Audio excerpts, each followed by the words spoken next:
નમસ્તે મિત્રો, હું છું સિદ્ધાર્થ છાયા.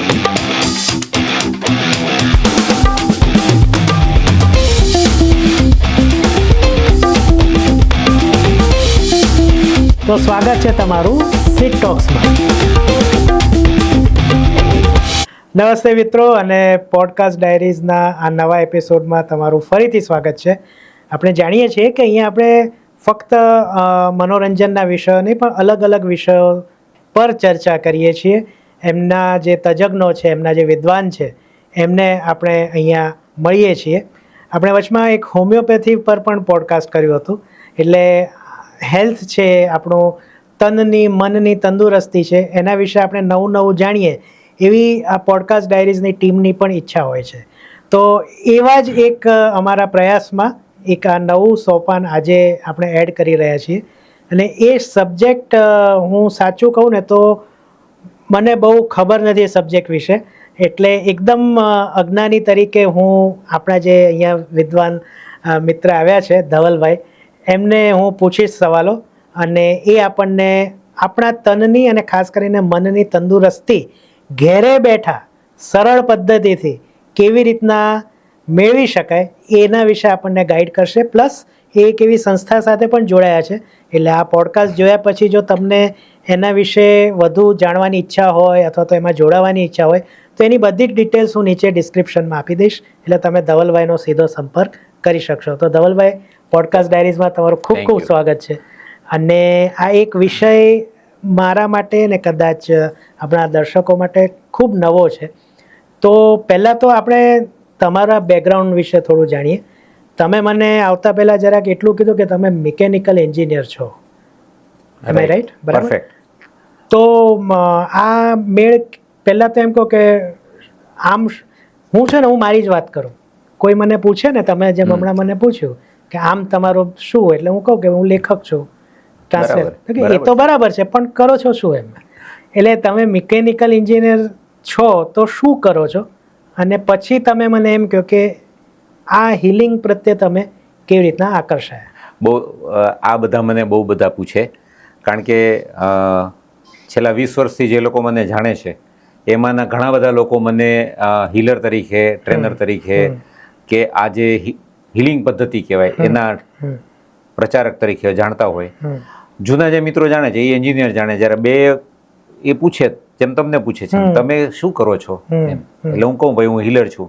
એટલે ઘણા એમ પૂછે ઘર તો ચાલે જ ને. એટલે એવું પણ આવી જાય. પણ હવે હું મારી કહાની કરું કે હું આમ તો મિકેનિકલ એન્જિનિયર છું. આમ તો એટલા માટે કહું છું કે જ્યારથી મિકેનિકલ એન્જિનિયરિંગ પૂરું કર્યું પછી સીધો પ્લાસ્ટિક મશીનમાં જ હું પેદા થયો. એટલે પ્લાસ્ટિક મશીનના સેલ્સ અને માર્કેટિંગમાં હતો. પછી ચાઇના સાથે બિઝનેસ ચાલુ કર્યો. એટલે તમારો પોતાનો વ્યવસાય છે? પોતાનો વ્યવસાયથી ચાલુ કર્યો. પણ એવું કહેવાય કે ઘણા લોકોને બિઝનેસમાં બહુ ખબર ન પડે, તો મારી લાઈફમાં પણ ઉથલપાથલ થઈ બિઝનેસની અંદર. ચોક્કસ. અને બહુ ખરાબ રીતે નીચે પડ્યો. અને એમાંથી બહાર નીકળવામાં આ પદ્ધતિએ મને બહુ મદદ કરી. લોકો સુસાઇડલ ટેન્ડન્સીમાં આવી જાય, ડિપ્રેશનમાં આવી જાય, રસ્તા ન મળે, ગાંડિયાની જેમ ફરે, કંઈક ઊંધું ચતું કરી નાખે, કાંઈ વધારે કંઈક લોકોનું કરી નાખે. આ પદ્ધતિને કારણે મારું ધીરે ધીરે ધીરે બધું ચૂકાઈ ગયું. આમાંથી બહાર નીકળો એ બધું જ જોતા એમ થયું કે ના, આ પદ્ધતિનો પ્રચાર પ્રસાર કરવો જોઈએ. ત્યાં અમારા ગુરુ છે શ્રી રેડ્ડી સર, એમણે મને એમ કહ્યું કે તો પછી તમે આને તમારા એરિયામાં ને બધે કેમ પ્રચાર પ્રસાર નથી કરતા? તમે કમાઓ છો, તમે રૂટીનમાં આવી ગયા, બધું બરાબર છે. મેં કહ્યું વાત તો સાચી છે. અને એમાં મારા વાઈફે મને સપોર્ટ કર્યો. એ આઈટી એન્જિનિયર છે. એની 11 વર્ષની એનું પ્રોફેશનની કરિયર છે. એણે કહ્યું કે ના, આપણે બે લાગી પડ્યા. અને ધીરે ધીરે ધીરે કરતા એમ કહેવાય ને કે એમ ઝરણા વહેતા વહેતા નદીના સ્વરૂપમાં આવી ગયા. અત્યારે અમારી પાસે 22 ટ્રેનર્સ છે. અહીંયા આજુબાજુમાં અમે બધા આજુબાજુના સ્ટેટ સુધી કેટર કરીએ છીએ. અમુક 2 ટ્રેનર તો યુએસમાં છે, ઓસ્ટ્રેલિયામાં છે. અમે જે સંસ્થા સાથે જોડાયેલા છીએ એ સંસ્થાનું નામ યોગ પ્રાણા વિદ્યા છે. એ આખા ભારતમાં ફેલાયેલા છે. 200 જેટલા ટ્રેનર્સ છે એની અંદર. એમાં જે ઉપરના જે આર્ટ યોગા લેવલ કહેવાય, કે ઘણા લોકોને એમાં ઇન્ટરેસ્ટ પડતો હોય, જેમ કેમ કે કુંડલીની યોગા, ધ્યાન યોગા, આ બધું થોડુંક સ્પિરિચ્યુઆલિટી તરફ જવું હોય તો એ એમાં છે. એ બધાના જે અમુક લિમિટેડ ટ્રેનર્સ છે એમાંનો એક હું છું. અને અમે મેન્ટરિંગ કરીએ છીએ. આ એક પદ્ધતિની વાત થઈ અને હું એમાં જોડાયો. એનું આ રહસ્ય એ કે ભાઈ મારું ઓવરઓલ જે કહેવાય પડી ગયા પછીનું ઇમોશનલ મેન્ટલ વેલબિંગ કહેવાય એ બધું જે જોતા એમ થયું કે આને એક એવા સ્વરૂપમાં લોકો સુધી પહોંચવું જોઈએ. કારણ કે કોરોના પછી ઘણા બધાને તકલીફ થઈ છે. એટલે કોરોના વખતની વાત કરીએ તો બાય ચાન્સ આ અલગ ટોપિક નીકળી ગયો, પણ કોરોના વખતે આપણને બધાને ખબર હતી કે આની કોઈ પર્ટિક્યુલર દવા નથી. ડોક્ટર પાસે જાય તો શું મળતું? ઇઝિથ્રોમાઇસિન મળતું, પેરાસિટામોલ મળે, વિટામિન ડી ની ટેબ્લેટ મળે, ઝિંક મળે, એવું એક પેકેટ મળી જતું. વધારે બીમાર થાવ તો હોસ્પિટલાઇઝ થાવ અને ઓક્સિજનની કમી આ બધામાં. એ વખતે અમે ચાલુ કર્યું કે આપણે સેવાના ભાવે વગર પૈસે લોકોના એનર્જીથી હિલિંગ કરીએ. આગળ આપણે વાત કરશું કે એનર્જી હિલિંગ કેવી રીતે થાય.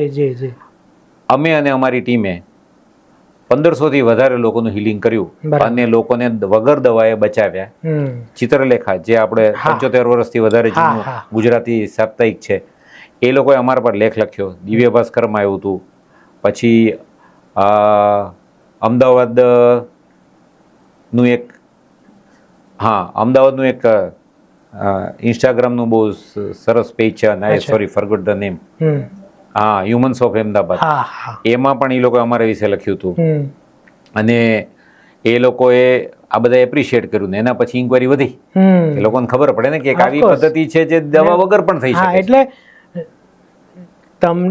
કોઈ પણ આજે તમે આની વાત કરી, પણ ક્યાંક એવી ખબર પડે કે આનાથી આ રોગ મટે છે એટલે તરત આવવા માંડે. વાત સાચી છે. અચ્છા, હવે પહેલા તો એ સમજાવો કે પહેલા તો આ પદ્ધતિ તમે જે લોકોને આપો છો, તમે કીધું ટ્રેન કરો છો, એ તો ઠીક છે, પણ સાજા કરો છો લોકોને, તો એ પદ્ધતિનું નામ શું છે?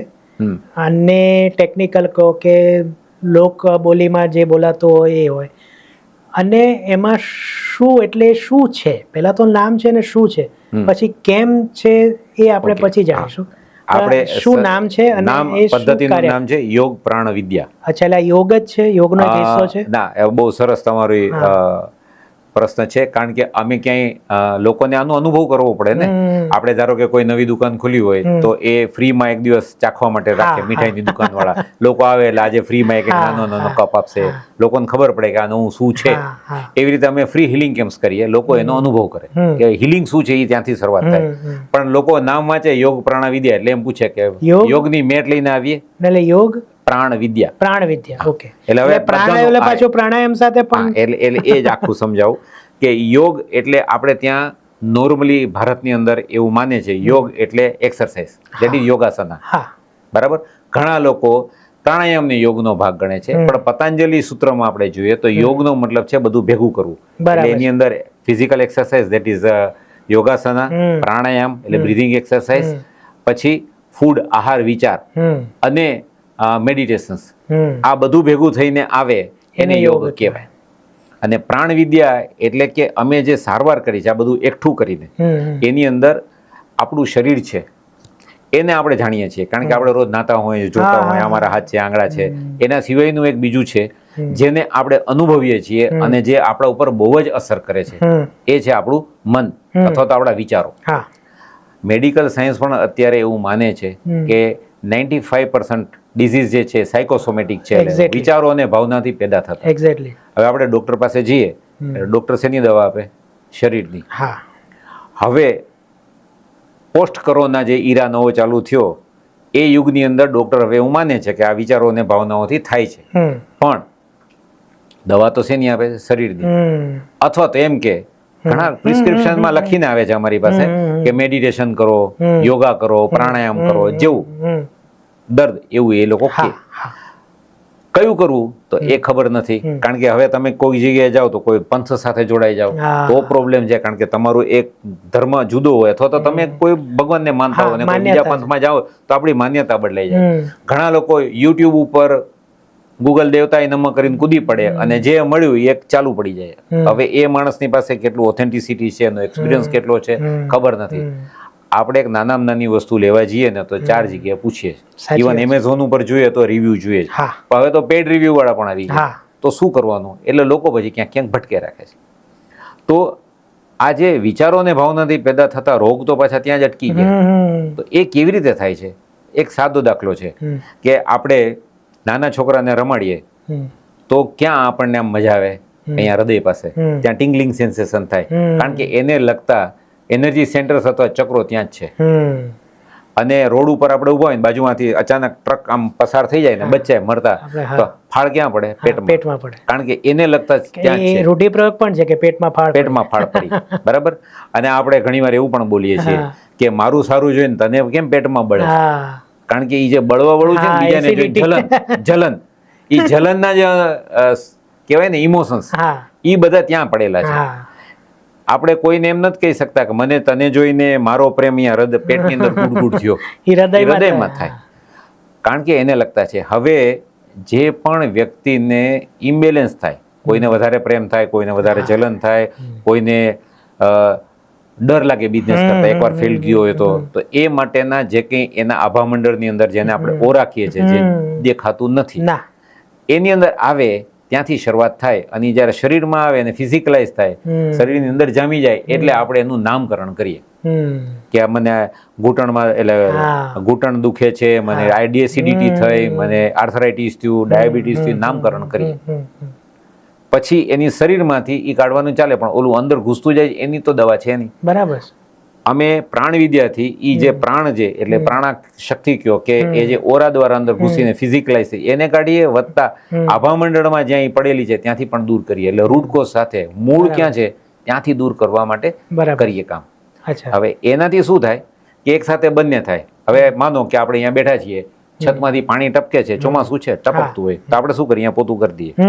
થોડીક વાર પછી ટપકવાનું ચાલુ થાય એટલે પછી શું કરીએ? આપણે ઉપર જઈને રિપેર કરીએ અને નીચે સાફ કરીએ, તો પરમેનન્ટ સોલ્યુશન આવે. આ એના જેવું અમે કામ કરીએ છીએ. એટલે છત ટપકતી બંધ કરવાની, અંદર પડ્યું છે એને પણ દૂર કરવાનું. બરાબર છે. એટલે આ પદ્ધતિ હીલિંગ.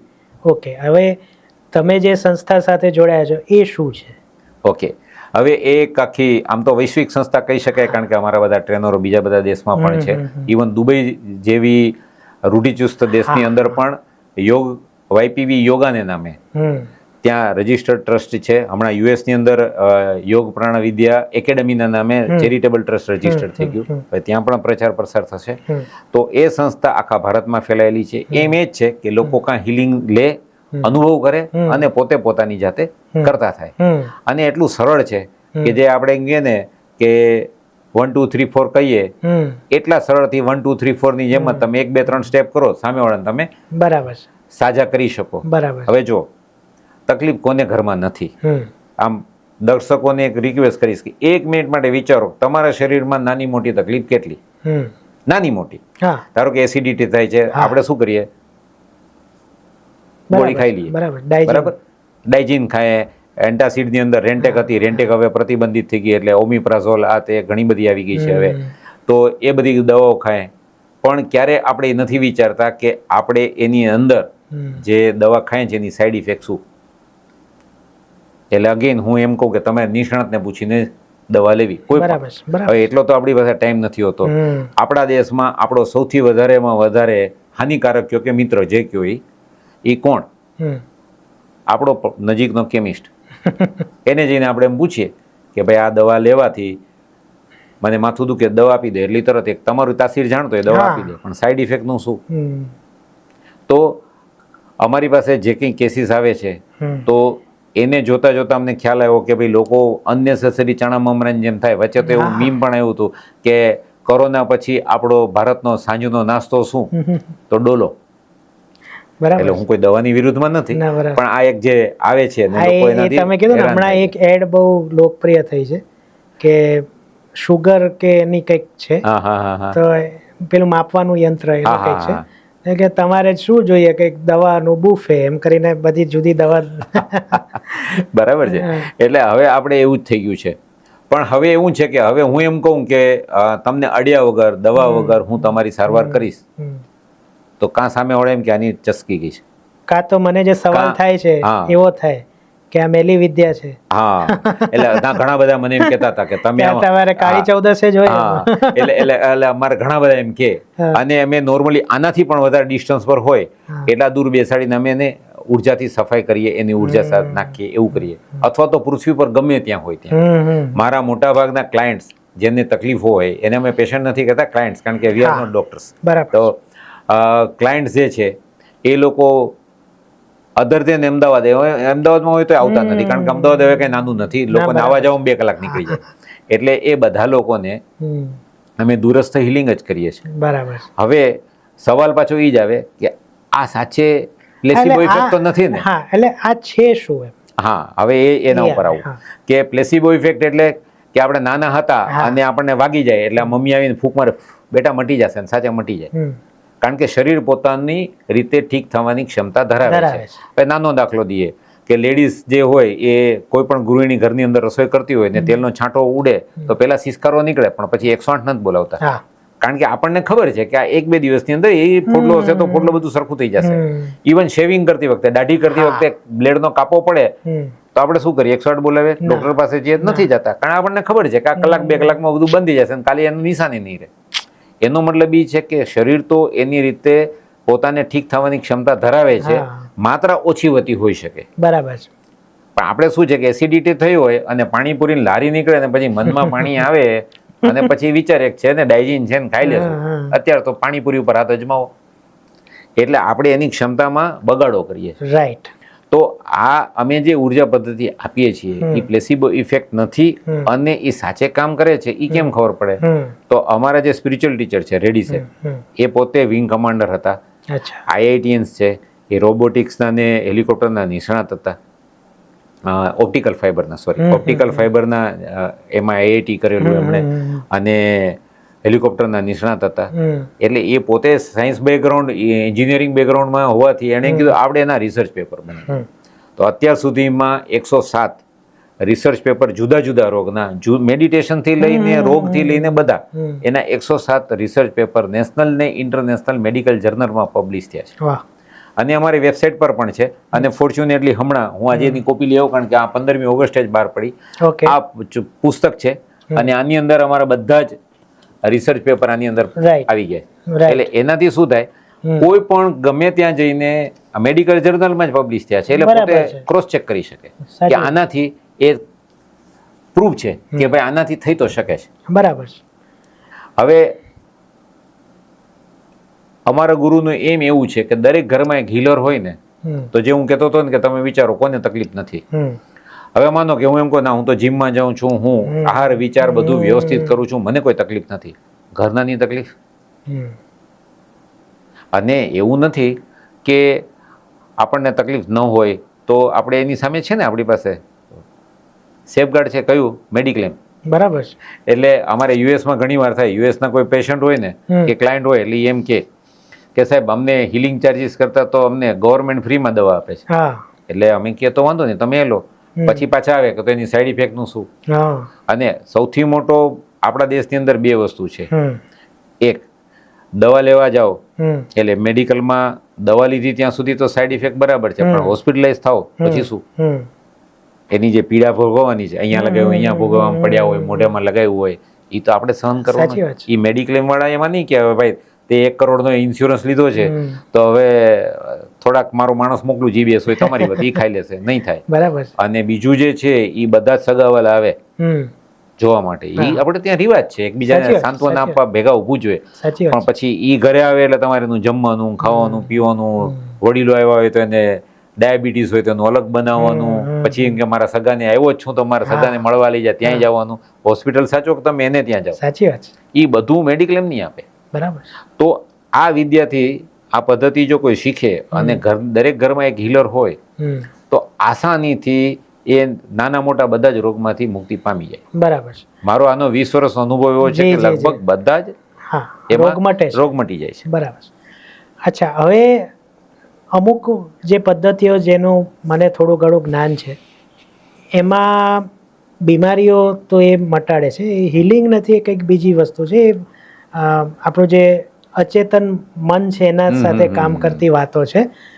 પણ એમાં એક બીજો પણ એ લોકો કહે છે કે અમુક રીતનું તમે વિચારો તો તમારી લાઈફમાં પણ પરિવર્તન આવે. ફોર એક્ઝામ્પલ, તમે કીધું હું પણ એક ખરાબ સમયમાંથી પસાર થઈ ચૂક્યો છું, પણ જો તમે મનને એવું સતત કહેતા રહો કે ના, આવનારા 6 મહિનામાં હું આમાંથી બહાર આવી જઈશ, આવનારા એક એની પદ્ધતિ છે, એ પ્રમાણે જો તમે વર્તો તો એવું થાય છે. અને એમણે મેં જેટલી બુક્સ વાંચી છે એમાં એવું કીધું પણ છે ઉદાહરણ સાથે. તો આ જે તમારી હિલિંગ પદ્ધતિ છે એ ફક્ત આરોગ્યલક્ષી જ છે કે આ પ્રમાણે જે મેં કીધું એવું કાર્ય પણ કરે છે? તમારો પ્રશ્ન બહુ સરસ છે, કારણ કે આજે તમે ગૂગલ દેવતા એનામાં કરો, આ જમાનાની કામધેનું છે. આમ તો ગૂગલ એટલે પેલા કામધેનું છે ને, માગતા હતા એ જ આપતા હતા. આ કામધેનું ન માગતું એ આપી દે. એમાં તમે એમ સોશિયલ મીડિયામાં જાઓ ખૂબ બધું મળે. હમણાં મને કોઈ એક ફોરવર્ડ કર્યું એક સ્ટુડન્ટે, માં કાલી હિલિંગ. માતાજી કાલી માતાએ કોઈ દિવસ હિલિંગ દીધું નતું, પણ કદાચ એના ભક્ત હશે ને એને હશે. મેં કહ્યું ભાઈ એ તો તમારા ઉપર છે, તમારે કરવું ન કરવું. પણ એટલે હવે નવા નવા નામે જૂનું ઘણું બધું આવે છે. પણ દરેક પદ્ધતિના એક પ્લસ પોઈન્ટ હોય ને એક માઇનસ પોઈન્ટ. બરાબર. એટલે આપણે કાંઈ પણ કરતા પહેલા એ વિચારવું કે મારે લગતું શું. હવે મને કોઈ આવીને લાડુ આપે ને મને ડાયાબિટીસ હોય તો મારે વિચારવું કે ભાઈ હું પ્રસાદની જેમ એક દાણો ચાખી લઉં, એનું મન રાખી લઉં, બાકી હું ખાઉં નહીં. કાં મારે દવા લેવાની કે ઇન્સ્યુલિન ઇન્જેક્શન લેવાની તૈયારી રાખવી જોઈએ. એવી જ રીતે એક એ. બીજું, આ જે માઇન્ડ પાવર કે મનની અચેતન કે ચેતનાને તમે જાગૃત કરીને તમારી જાતને સાજુ કરો, તો એ પોતે શીખ્યો એને કર્યો તો બરાબર છે. પણ બીજો જ્યારે આપતો હોય તો એ માણસની અંદર મોબાઈલ ટાવર જેવું છે કે મોબાઈલનો ટાવરની એક રેન્જ છે. એ એટલો સક્ષમ હોય તો એ આખા એરિયાને આપી શકે.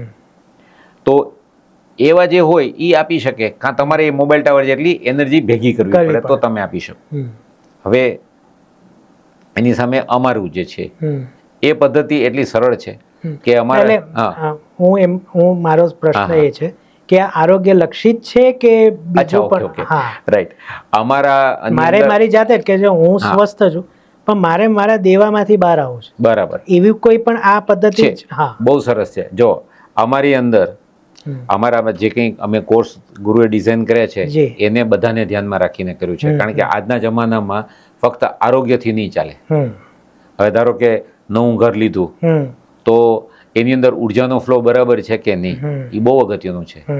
કારણ કે બિલ્ડર તો કહી દે વાસ્તુવાળું છે, પણ ઘણા લોકો તોડફોડથી કરાવી નાખે પછી વાસ્તુવાળા પાસે. પણ ઉર્જાનો ફ્લો ન હોય તો આપણે જો ઘણીવાર કોઈ જગ્યાએ જઈએ ને તો આપણને અંદરથી એમ થાય કે ના અહીંયા નથી બેસવું. હવે એમ્બિયન્સ બહુ સરસ હોય, સરસ મજાનું, પણ અંદરથી એવું થાય કેમ? કારણ કે ત્યાં એની એનર્જી ફ્લો બરાબર ન હોય, એટલે આપણે ગુંગળામણ થાય અથવા નેગેટિવ એનર્જી ભરાઈ ગઈ હોય. તો એનો માટેનું પણ આની અંદર છે, કોર્સ છે. પછી બીજું હોય કે આપણી લાઈફમાં આપણને આગળ વધવું છે તો ઘણી બધી વસ્તુ એવી છે ને કે જેનાથી આપણને કંઈક ને કંઈક નવું કરવું જોઈએ. જેમ કે ફાઇનાન્સ જોઈએ, સારી જોબ જોઈએ, સારી કન્યા જોઈએ અથવા તો સારો વર જોઈએ. આ ઘણી બધી ઈચ્છાઓનો કોઈ અંત નથી. પણ આ ઘણા લોકો એમ કે તમને કર્મા નડે છે કે આપણે હવે નવો શબ્દ એન્ટાઇટલમેન્ટ, તમારી યોગ્યતા નથી, તો એ બધું કેવી રીતે શોધવું એને માટે પણ કોર્સ છે. અને એના અમારી પાસે ઘણા બધા સારા ટેસ્ટિમોનિયલ્સ પણ છે. તો એવું પણ છે અમારી પાસે કે જેનાથી તમે કરી શકો. બરાબર. પછી એવી રીતે છે કે આપણે જ્યારે બિઝનેસ કરવો હોય, બિઝનેસની અંદર ખોટું પણ બોલવું પડતું હોય, પછી મનમાં એ ગિલ્ટ રહે કે હાડું મેં કોલા ખોટું બોલીને પૈસા લીધા તો મારા કંઈ ખરાબ કર્મ તો નહીં થાય, તો શું? તો એને માટે એક સ્પિરિચ્યુઅલ બિઝનેસ મેનેજમેન્ટનો કોર્સ છે.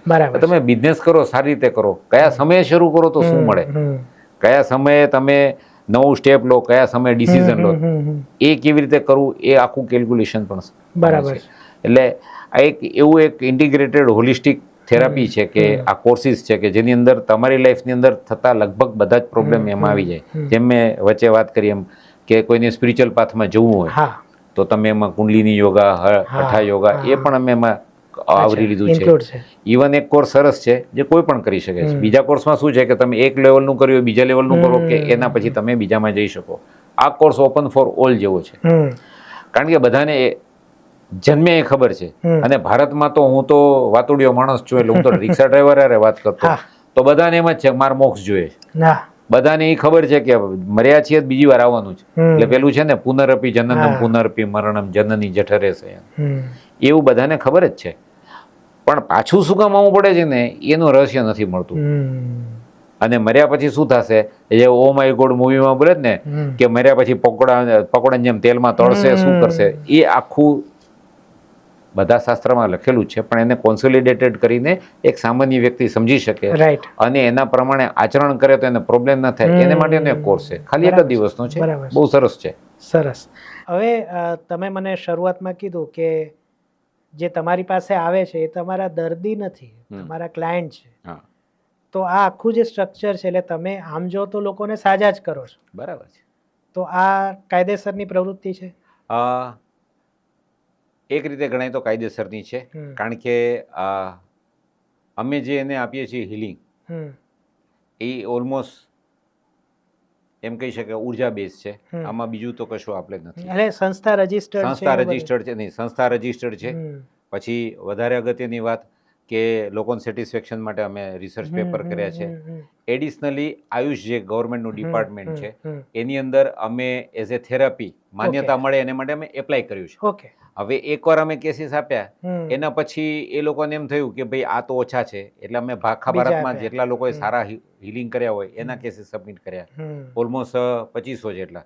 એમાં ટેસ્ટિમોનિયલ સાથે બધાના સાઇન, ઈમેલ બધું. હવે એમાં અમુક દવા પણ લેતા હોય, પણ આ હિલિંગ પદ્ધતિથી થોડું એક્સેલરેટ થયું એટલે ઝડપથી સાજા થયા હોય. ધારો કે ડૉક્ટરે એમ કીધું હોય કે તમે 6 મહિને સાજા થશો, આ દવા લેતા રહો, તો એ મહિનામાં સાજા થઈ ગયા હોય એવું પણ બને. આ ટાઈપના બધા કેસીસ સબમિટ કર્યા. હવે જેમ શરૂઆતમાં આપણે વાત થઈ કે યોગ પ્રાણાવિદ્યા માને એટલે લોકોને થાય કે યોગ છે, એટલે સરકારી બાબુઓ ત્યાં ફાઇલો જોઈ એટલે એમને એમ થયું કે ભાઈ આ યોગને લગતું છે, એટલે આયુષનું એક સંસ્થા છે જેને WHO ફંડિંગ કરે છે, એ Morarji Desai national school of yoga છે દિલ્હીમાં. ત્યાં ફાઇલો મોકલી દીધી, તમે આને ચેક કરો. એ લોકોએ જોયું કે આ તો રિઝલ્ટ બહુ સરસ છે, એટલે અમારે ત્યાંના જે રિપ્રેઝેન્ટેટિવ્સ છે, ટ્રેનર્સ છે, એને બોલાવ્યા અને એઝ એ રજિસ્ટર્ડ કોર્સ, અમારે જે 3 લેવલ સુધીનો જે કોર્સ છે એ ત્યાં Morarji Desai national school of યોગાની અંદર ચાલે છે. એની વેબસાઇટ પર પણ છે, યોગ પ્રાણાવિદ્યા લેવલ 1, 2, 3. અને અમે ઈચ્છીએ કે અમને જલ્દી હવે આયુષમાંથી પરમિશન પણ મળે. બરાબર છે. અચ્છા, હવે જ્યારે માંદગીની વાત આવે ત્યારે એક માન્યતા એવી છે કે આ 45-50 પ્લસ વાળા માટે જ હશે. તો આપણે એમાંથી થોડા રિવર્સ ગિયરમાં જઈએ.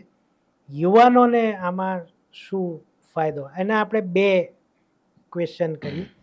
એક તો કોઈ યુવાન છે, નોકરી છે, એને 22-25 વર્ષનો છે, એને આખો દિવસ સ્ફૂર્તિથી કામ કરવું હોય તો સેલ્ફ હિલિંગ પદ્ધતિ જે છે તમારી, એમાં એને શું કરવું જોઈએ? ઓકે, બહુ સરસ.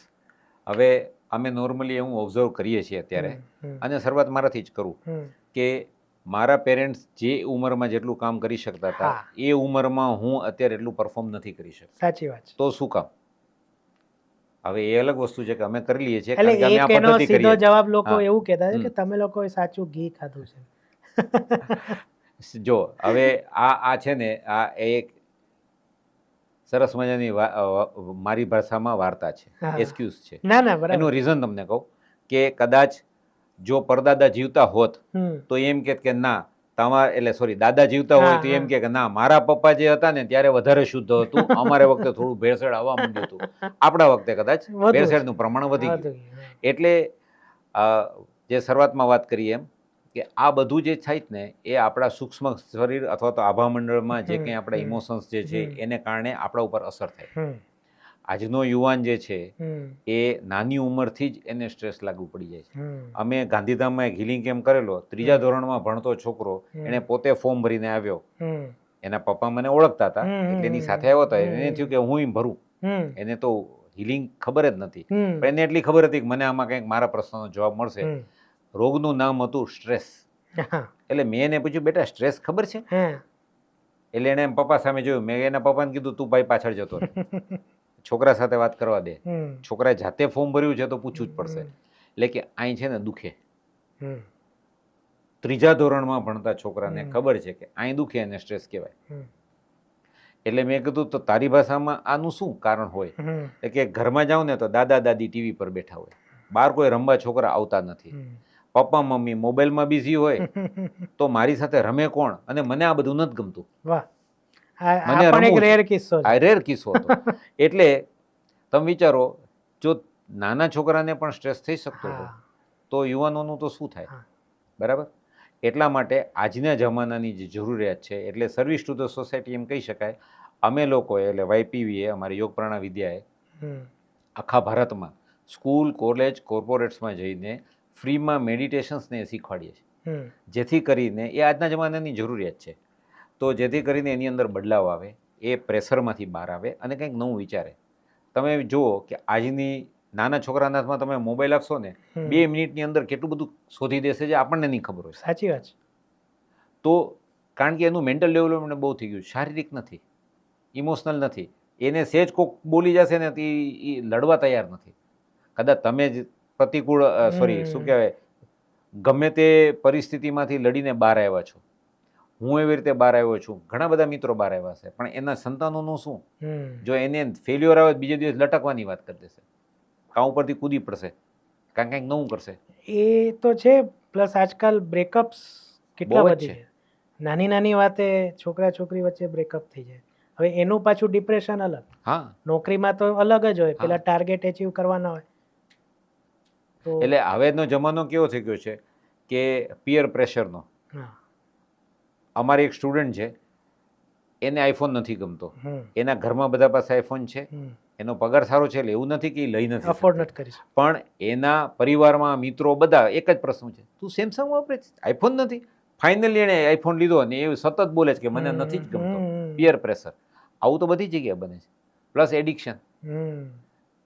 એક સફેદ અગરબત્તી સળગાવે એટલે બીજા સળગાવી જ જોઈએ, ન પીવે તું નથી પીતી, તું નતો પીતો. છોકરા છોકરી જેન્ડર પહેલા એવું તો રહ્યું જ નથી. આ બધું એન્જોય કરી લેવું જોઈએ. હા ના, ઇવન પછી છોકરા એવા કાઉન્ટર પાર્ટ એવો પસંદ કરે કે એ એને સ્વીકારી લે.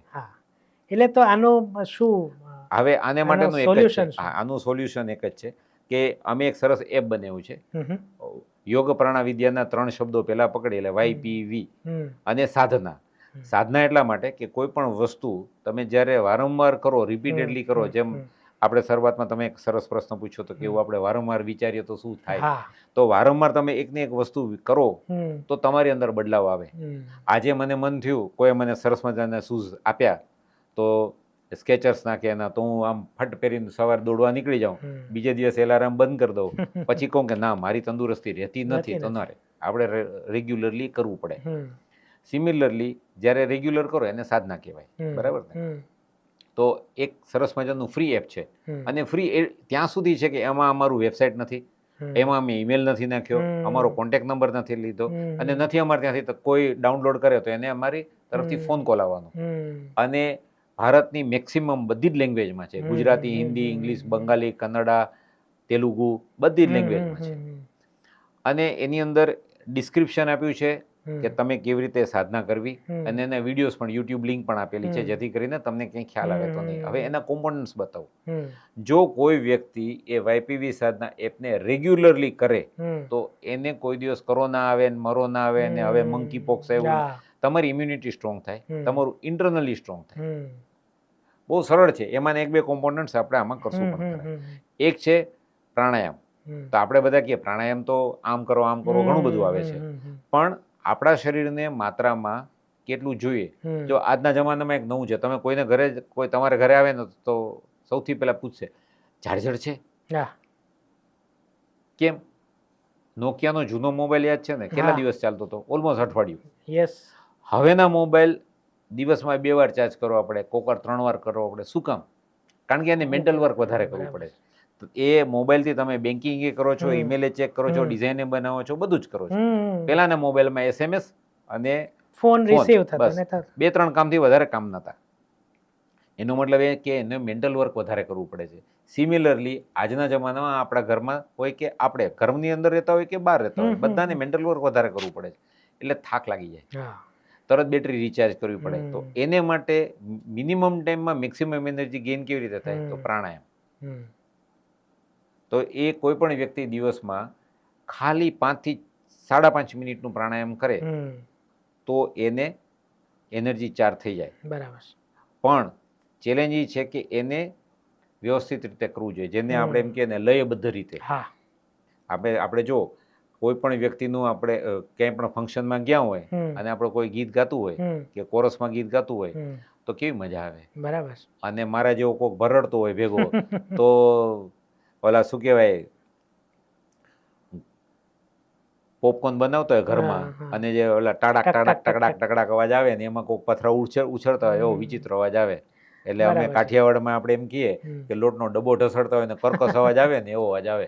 બરાબર. તો એમાં મજા ના આવે. બરાબર. સિમિલરલી જ્યાં લય છે ને ત્યાં એનર્જી ડેવલપ થાય. બરાબર. એને ઇંગ્લિશની અંદર રેઝોનન્સ કહેવાય. એટલે આપણે અમુક ગીતો આપણને બહુ ગમતા હોય છે, એનાથી આપણા શરીરમાં, જેને કહે લોકો કે આ ગીત સાંભળી મને ગૂઝબમ્પ થાય છે, હા, રૂવાડા આ ઊભા થઈ ઉર્જા. જાય. હા, અને હિલિંગની અંદર આપણે રાગથી પણ લોકો સાજા થાય છે. હા, તો આ જે ઉર્જા જે છે એ ફક્ત 7 મિનિટનું છે, અને એની અંદર મેટ્રોનોમના અવાજ આપેલા છે. ટૂક ટૂક ટૂક એટલે તમે કેટલો શ્વાસ લેશો, ક્યાં અટકશો અને કરશો. એટલે 6 કાઉન્ટ સુધી શ્વાસ લેવાનો, રોકવાનો, 6 કાઉન્ટ સુધી શ્વાસ છોડવાનો, રોકવાનો, આવું 5 મિનિટ કરવાનું. બરાબર. ફક્ત. અને શરીરની બેટરી ચાર્જ થઈ જાય. બરાબર. અને હું કહું છું એટલે નહીં કરવાનું, બધાએ પ્રયોગ કરવાનો. બરાબર. એટલે પછી યુવાન હોય કે, હા, યુવાનો હોય, પણ યુવાનો માટે આ સ્પેસિફિકલી, કારણ કે યુવાનોને મેન્ટલ વર્ક વધારે કરવું પડે. હવે તમે જે આ યુવાનોની વાત કરી, જ્યારે જે એમાં પણ એક વાત કરી, એના પર મને પ્રશ્ન થયો કે તમે કીધું કે, અને જે ઘીવાળી વાત કરી, તો એવું કેમ છે કે જે વયમાં, આજે હું 50 વર્ષનો છું, મારા માતા પિતા જે એનર્જીથી દોડી શકતા, એટલે ઇવન મને તો અત્યારે યાદ આવે છે, અને મારી મમ્મી, તમે ઓળખો પણ છો, એ મારા પપ્પાને વટતી પણ ખરી કે સિદ્ધાર્થ જરાક ફલાણું નીચેથી લઈ આવતો, એટલે હું હજી આમ હલોય પહેલાં પપ્પા કે ના તમે બેસો, અને પૈસા ખિસ્સામાં નાખીને દોડે. હજી તો હું વિચાર કરું કે હું ક્યાં પાકીટ લઈશ, ક્યાં. તો એવું હવે જે 50 વર્ષે મારા પપ્પા કે મારા મમ્મી દોડતા, એ હવે કેમ નથી? એની પાછળનું કંઈ, એટલે પપ્પા મમ્મી નથી દોડી શકતા કે પપ્પા મમ્મી તો હવે નથી દોડે, પણ હું 50 વર્ષે નથી દોડી શકતો. જો આમાં એવું છે કે આપણું શરીર છે, ફિઝિકલ શરીર, એની આજુબાજુમાં સૂક્ષ્મ શરીર છે, જેને ઓરા, આભા મંડળ કહીએ. હવે એક ઓરા વિશે હું સહેજ જેમને ખ્યાલ નથી કહું કે આપણે ભગવાનના જે ચિત્રો જોઈએ છે આપણે કેલેન્ડરમાં આવતા, કે એમાં પાછળ એક પ્રકાશ પુંજ હોય એવું દેખાતું, તો એને અંગ્રેજીમાં ઓરા કહેવાય, અને મેં પ્રકાશ પુંજ કદાચ યોગ્ય શબ્દ ગુજરાતીમાં વાપર્યો છે. એટલે જે એમનામાં જે ઉર્જા હતી એ બહાર એટલે સુધી આવતી દેખાતી, કારણ કે એ ભગવાન હતા, મહાપુરુષો હતા. એ ઓરા આપણા બધામાં છે. અને મેં હમણાં જ એક રીલ જોઈ હતી, એમાં હતું કે ભાઈ આ દેશના લોકોનો ઓરા આટલા મીટર સુધી છે. આપણે હવે રિસર્ચ સાચું હતું નહીં, પણ ગર્વ કરવા જેવી વાત એ હતી કે ઇન્ડિયન્સની ઓરા સૌથી વધુ વિસ્તાર સુધી ફેલાતી હોય છે. ઓકે, હવે એને માટે એક સરસ વાત કહું કે ઓરા આપણે ત્યાં હંમેશા જે દેખાય એને માનીએ. હા, હવે હું એમ કહું કે ના, હું તમને આમ હાથ આપીશ અને તમે સાજા થશો, તો એમ થાય કે હશે કે નહીં. પણ એની બદલે એક ટેબ્લેટ આપું, તમે ખોલો, મોઢામાં મૂકો, અંદર આવે એટલે તરત થઈ જાય. હવે ટેબ્લેટ તો 45 મિનિટ પછી અસર કરે, ઓગળે પછી, પેટમાં ઓગળે પછી, પણ માનસિક તો થવા જ માંડે સંતોષ. તો હવે ઓરાનું શું? તો અમે એને માટે વર્ષો પહેલા રશિયાની અંદર કિર્લિયન કરીને એક સાયન્ટિસ્ટ થઈ ગયા, એણે આભામંડળની અંદરથી ગેસ ડિસ્ચાર્જ વિઝ્યુલાઇઝેશન, એના ઉપરથી એમણે એક આખી એક ટેકનોલોજી ડેવલપ કરી, અને એને ઓરાના ફોટોગ્રાફ્સ લીધા. એના બેઝ ઉપર શરીરમાં ક્યાં ક્યાં તકલીફ છે, સામાન્ય કેમેરામાંથી કે હા, એટલે એને માટે અલગ ડિવાઇસ બનાવી રહ્યા. અચ્છા. હવે એ ડિવાઇસનું નામ GDV કહેવાય. એ ગૂગલિંગ કરશો તો બધાને ખ્યાલ આવી જશે. તો એ GDV કેમેરાથી તમે તમારા શરીરના આભામંડળને, જે લોકો એની ટ્રેનિંગ લીધી હોય એ એની અંદરથી કહી શકે કે આવનારા 6 મહિનાની અંદર પણ તમારી અંદર આ તકલીફ થવી જોઈએ. તો ફાઇનલી અમે સાયન્ટિફિક બેઝ ઉપર જવા માંગીએ છીએ, કારણ કે અમારા આટલા રિસર્ચ પેપર છે. તો અમદાવાદમાં જ અમે હમણાં ઉપલબ્ધ કર્યો, એનું ઇન્વેસ્ટમેન્ટ કરીને લઈ આવ્યા અહીંયા. અને અહીંયા આયુષનું હમણાં એક એક્ઝિબિશન થઈ ગયું, તો એમાં પણ અમે એમાં મૂક્યું હતું, અને ઘણા બધા એનો લાભ પણ લીધો. તો એનાથી તમારું ઓરાનું ફોટોગ્રાફી મળે, તમારે ચક્રાના બેલેન્સિંગ છે, તમારા કયા ઓર્ગનમાં ક્યાં ક્યાં ઉર્જા વધારે છે કે ઓછી છે એ પણ ખબર પડે. તો એના બેઝ ઉપર, અને એ અમારા માટે પણ એક નવું જાણવાનું હતું કે આજે કેવું છે, ગાડી લઈને ચલાવીએ, પણ જ્યારે ખાડો આવે ત્યારે ખબર પડે કે હા આપણને આવડે જ કે નહીં, ટેસ્ટિંગ, કે આપણે સમયસર બ્રેક, ક્લચ બ્રેક કરી શકીએ જ કે નહીં, એવી રીતે. તો એક 80 વર્ષના બેન આવ્યા, અમે એનું ઓરા ફોટોગ્રાફી કરી, તો અમે જોયું એના યુટ્રસની અંદર એનર્જી નથી આવતી. એટલે મેં એને પૂછ્યું કે તમને અહીંયા કંઈ તકલીફ છે? કે ક્યાંથી હોય ભાઈ, કે મેં તો વર્ષો પહેલા યુટ્રસ કઢાવી નાખેલું. પછી ઉર્જા ન જોઈ ને. બરાબર. એટલે ત્યારે ખબર પડી કે ચાલો આ સાયન્ટિસ્ટે બનાવેલું ડિવાઇસ છે, પણ અમને સંતોષ થયો કે જે આપણે ઇન્વેસ્ટમેન્ટ કર્યું એ બરાબર છે. બરાબર. એટલે આ જે ઓરા જે છે હમ, એની અંદર જ્યારે કંઈ ઉર્જા આવે હમ, અને શરીર એને પૂરી ગ્રહણ ન કરી શકે હમ. અથવા તો એને કારણે જ્યારે શરીરની અંદર તકલીફ થાય ત્યારે હવે જ્યારે તમે જે વાત કરી ને એમ કે દરેકના ડીએનએ પાસ ઓન થતા હોય, હા. પપ્પામાંથી આપણામાં આવે, આપણામાંથી આપણા છોકરાઓમાં જાય, પણ જે સ્ટ્રેસ લેવલ અને જે એન્વાયરમેન્ટ બહારથી જે આવે છે એને કારણે એ ડીએનએની અંદર તકલીફો ચાલુ થઈ ગઈ છે. સાયન્ટિફિક અચ્છા. રીતે પણ એને પુરવાર થઈ રહ્યું છે. હમ, પહેલાં ડીએનએની અંદર ટેલિમરોસ કરીને એક નાનું એની પૂંછડી હોય, હમ, એ ધીરે ધીરે ધીરે ટૂંકી થતી જાય છે. હમ, હમ, તો મેન્ટલ લેવલ વધતું જાય છે, શારીરિક બધાની ક્ષમતા ઓછી થતી જાય છે. ઇવન હમ. યુવાન વયમાં લોકો શરીર છોડી દે છે. હા. એ મૃત્યુદર પણ વધતો જાય છે એ રીતે. તો પહેલાંના લોકો વધારે જીવતા હતા. આપણે જોયું કૃષ્ણ ભગવાન મહાભારત વખતે હા. ઓલમોસ્ટ 100 વર્ષના હતા, હા. 125 સવા વર્ષના. 100 વર્ષના હતા, અર્જુન 100 વર્ષના 100 હતા. વર્ષના ભીષ્મ હતા. પિતામહ હવે એ 200 વખતે વર્ષના. યુદ્ધ લડવા ગયા હતા. હા. મજાની વસ્તુ એ છે. હા. હવે અત્યારે આપણને કોઈ 50 વર્ષે કે બાજુવાળો જરાક મારામારી કરે તો આપણે કહીએ ભાઈ ઉભો રહે, 5 મિત્રોને બોલાવવા પડશે. બરાબર છે. એટલે આટલું બધું જનરેશનની અંદર નીચે આવતા આવતા નીચે જતા રહે છે, ક્ષમતા જતી રહે છે, કારણ કે એ ડીએનએ ની અંદર એ ઘૂસતું ગયું છે. હમ, હમ, હમ. તો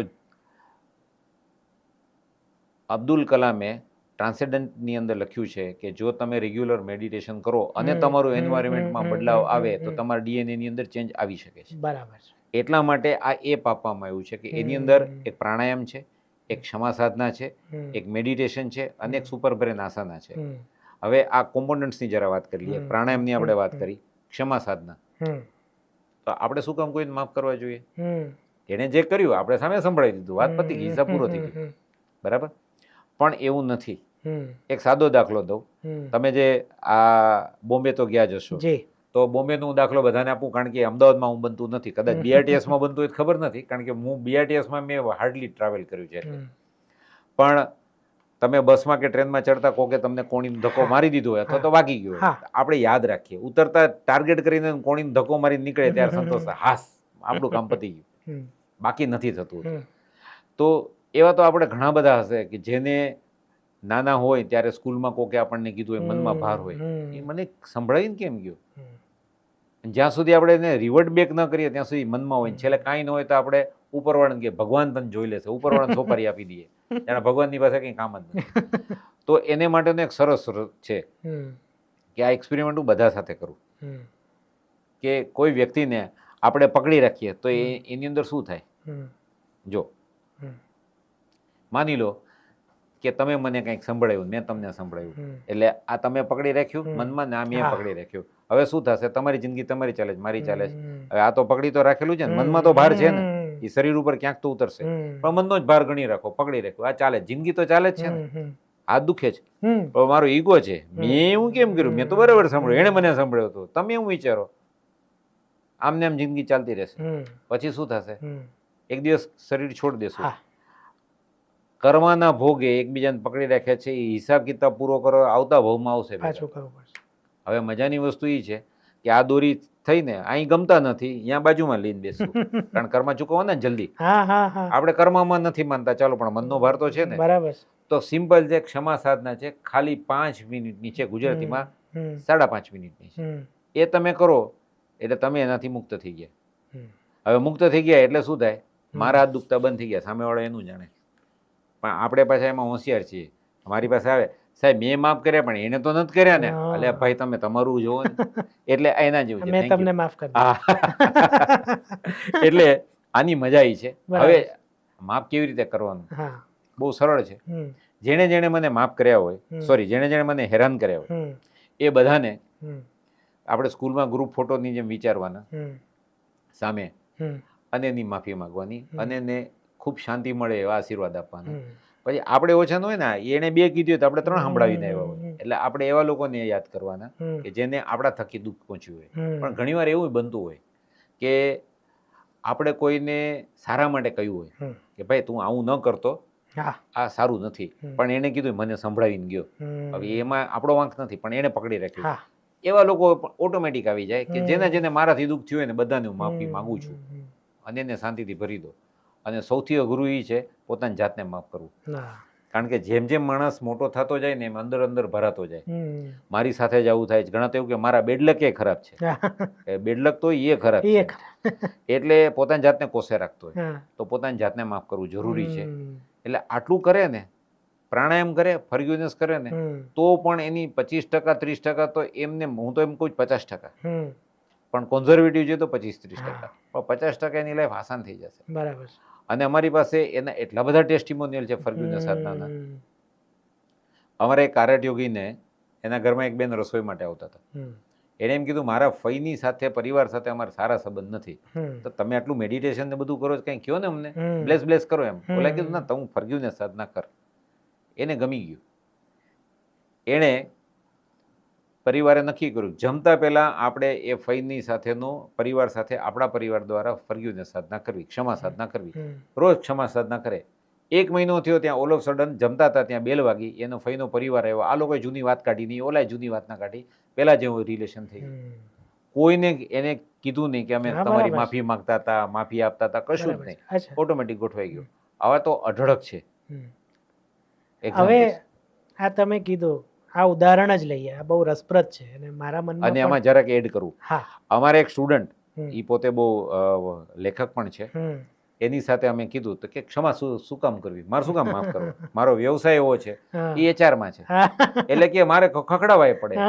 મેં કહ્યું જો ખખડાવવું એ તમારા ડ્યુટીનો ભાગ છે. આજે ઘરની અંદર છોકરું તોફાન કરતું હોય તો ધમકાવવું પડે, એને ધોલે મારવી પડે, કારણ કે નુકસાન કરી બેસે, પોતાની જાતને નુકસાન કરી બેસે.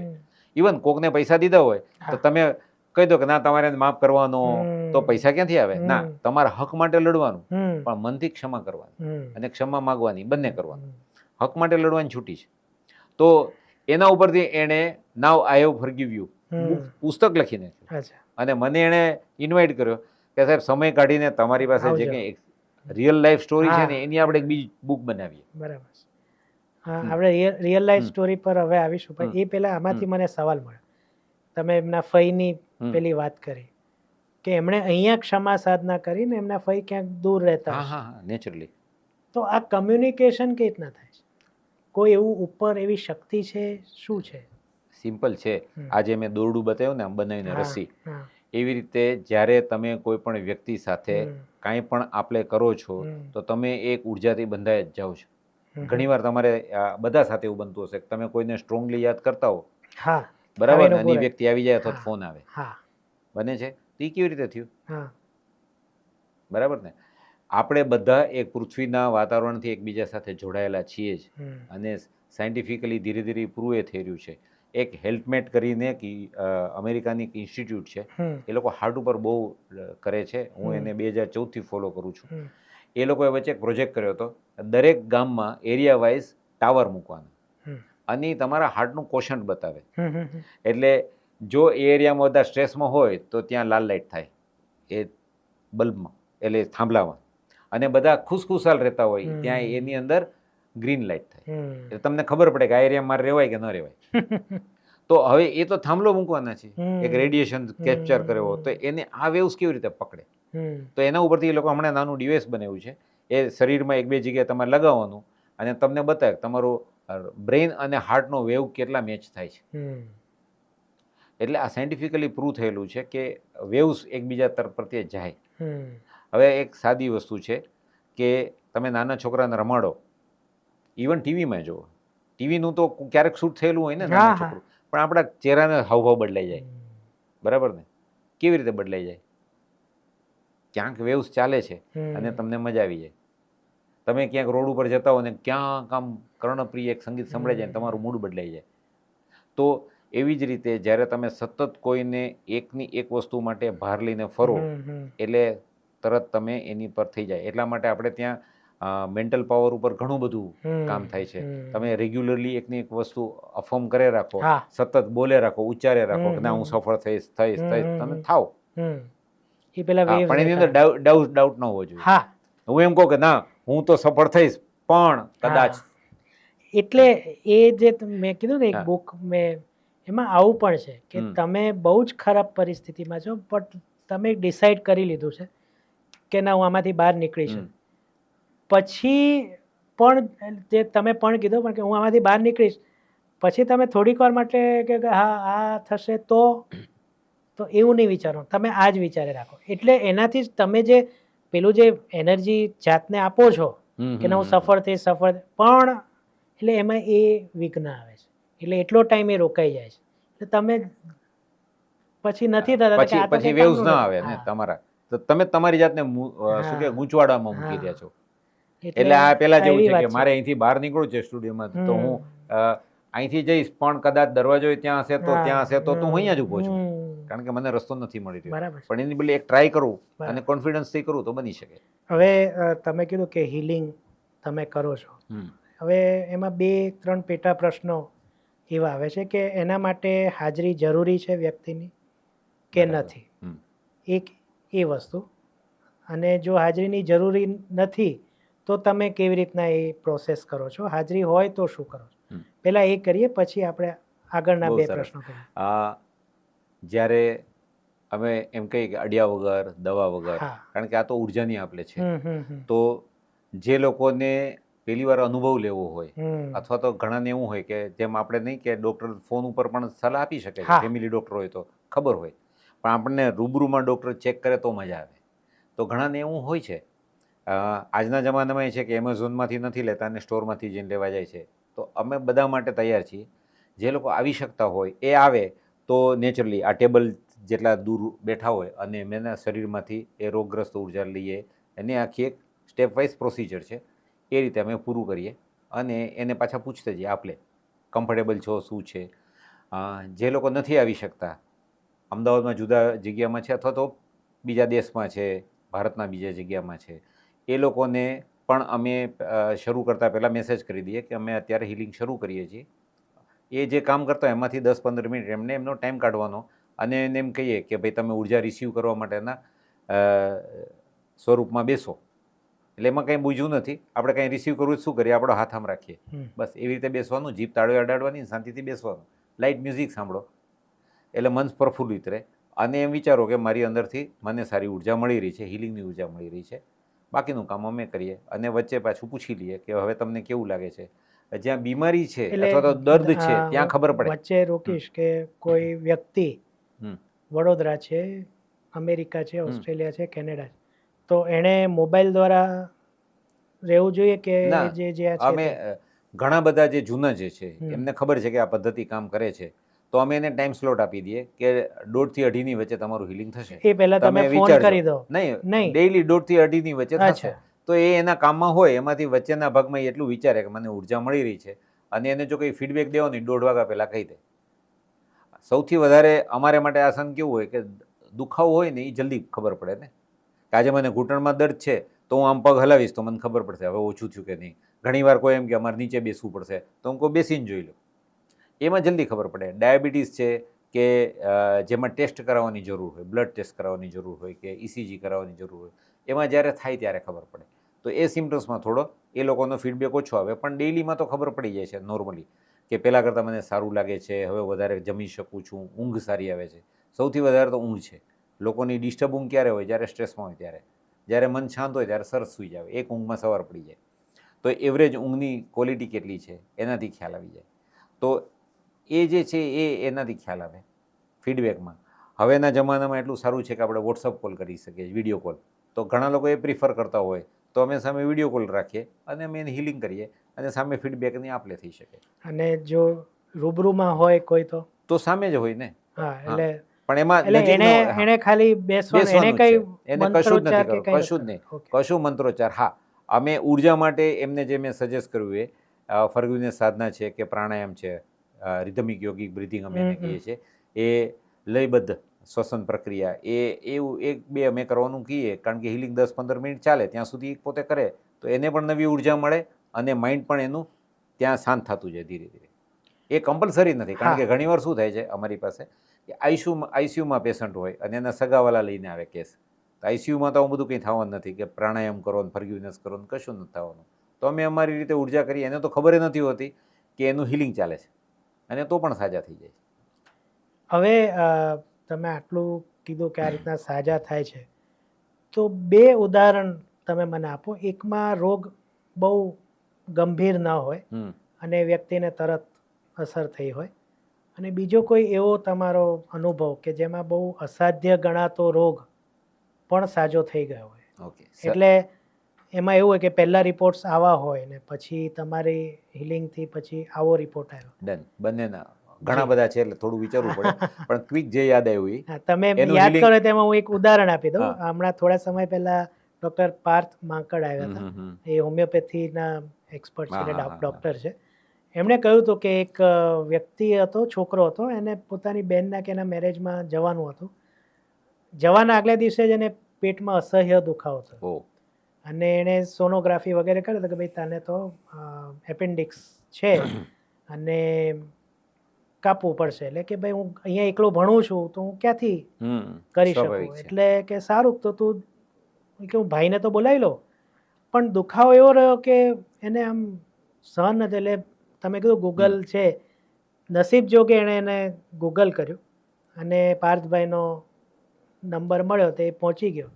પછી એમણે એમની વાત બધી કરી, પણ કંઈક 15-20 મિનિટના અંતરે એમણે એમના દવાઓ બધી આપી અને એ છોકરો વાહ, વાહ, થઈ વાહ. ગયો અને પછી એના રિપોર્ટ્સ બધા નોર્મલ Normal આવી આવ્યા. ગયા. એટલે ડૉક્ટરે એમ કીધું કે ભાઈ 2 દિવસમાં ઓપરેશન કરે કે હવે તું 6-8 મહિના રાહ જો તો વાંધો નથી. એ હદ સુધી પહોંચી ગયા. બહુ સરસ. એટલે એવું કંઈ એમ.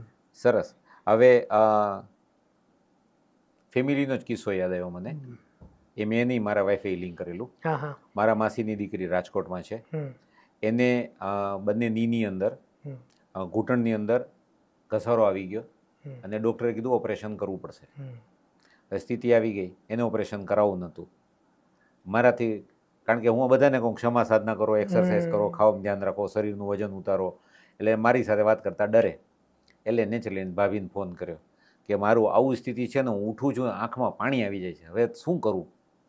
એટલે કીધું સારું હિલિંગ કરીએ, બીજું શું. એણે હિલિંગ ચાલુ કર્યું અને ફીડબેક લેતા રહ્યા. આઈ થિંક 1 મહિનો જેવું થયું અને પાછું ડૉક્ટરને બતાવ્યું. ડૉક્ટર કે હવે જરૂર નથી. તો એ ડૉક્ટરનું શું રિએક્શન હતું? ડૉક્ટર નહીં, આમાં એવું છે ને કે ડૉક્ટર પેલા પેન કિલરને આપે ને, હા. એટલે ડૉક્ટરે એમ કીધું કે તો તમારું દર્દ નથી એટલે અત્યારે તો તમારે જરૂર નથી એમ. ઓકે. કારણ કે કોઈ આવું સ્વીકારે નહીં. હા. અમારા એક સ્ટુડન્ટ છે જે પોતે પ્રોફેસર છે ફ્રેન્ચની. એને જે ઓર્થોપેડિક સર્જન છે, એના મમ્મીને ઓસ્ટોસ્પોરાઇસિસ થયું છે. એ ઉર્જા હિલિંગમાં માને છે.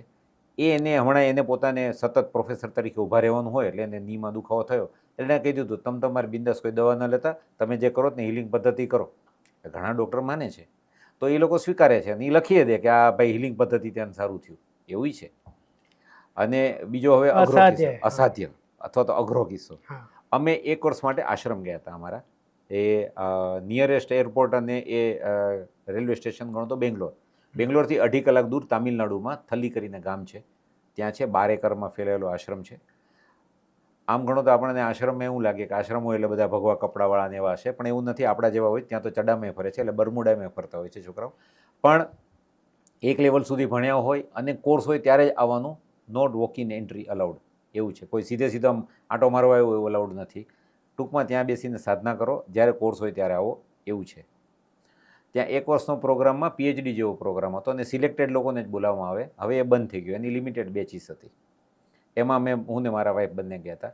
એ દરમિયાનમાં મારા જૂના એક સ્ટુડન્ટે એના પપ્પાનો રિપોર્ટ મોકલ્યો છોકરીએ, અને ગુજરાતીમાં ચિઠ્ઠી લખીને ફોટો પાડીને વોટ્સઅપ મોકલ્યો. કારણ કે ત્યાં ફોન કોલ અલાઉડ ન હોય 1 વર્ષ દરમિયાન. કારણ 1 વર્ષમાં ઘણું બધું શીખવાનું ને, એટલે પરિવાર સાથે વાત નહીં કરવાની, નો ફોન કોલ્સ, નો મોબાઈલ, નો ઇન્ટરનેટ, નો ટીવી, કંઈ નહીં. તમે અંદરો વાત કરો અને આશ્રમ સ્ટાફ સાથે વાત કરો. નેચરલી ગુરુને એની સાથે તો કરવાની જ હોય, પણ પેશન્ટ્સ અમારા હોય એટલે પેશન્ટ્સના વોટ્સઅપ જોવાની છૂટી.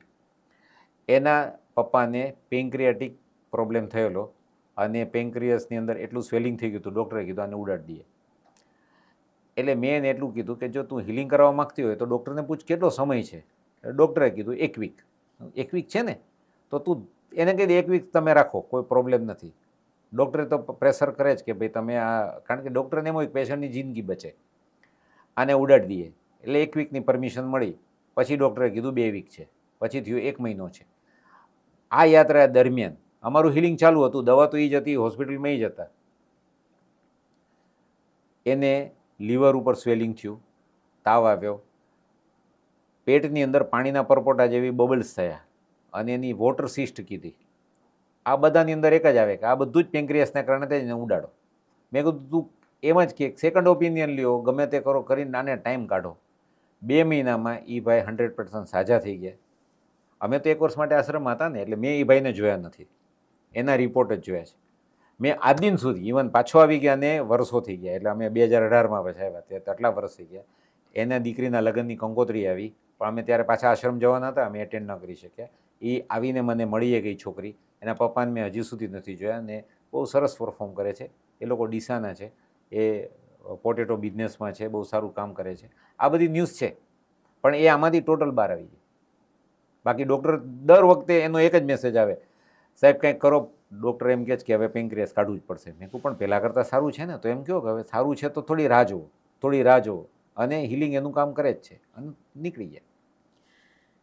હવે બધા જ રોગો જો દૂર કરતો હોય આ હિલિંગ પદ્ધતિ, તો પછી માણસને મરવાનું તો કંઈ આવે જ નહીં. એટલે નહીં, બહુ સરસ હા, વસ્તુ છે. એટલે જો મરવું કોઈને ગમે નથી ગમતું, એટલે જ તો પણ પછી હવે હું જુદું કહું. હા, જો આપણે હમણાં જ વાત થઈ, કૃષ્ણ ભગવાન હા, 125 વર્ષે સારથી થઈને બેઠા હતા, 100 વર્ષે અર્જુને ધડાધડી લડાઈ કરી હતી.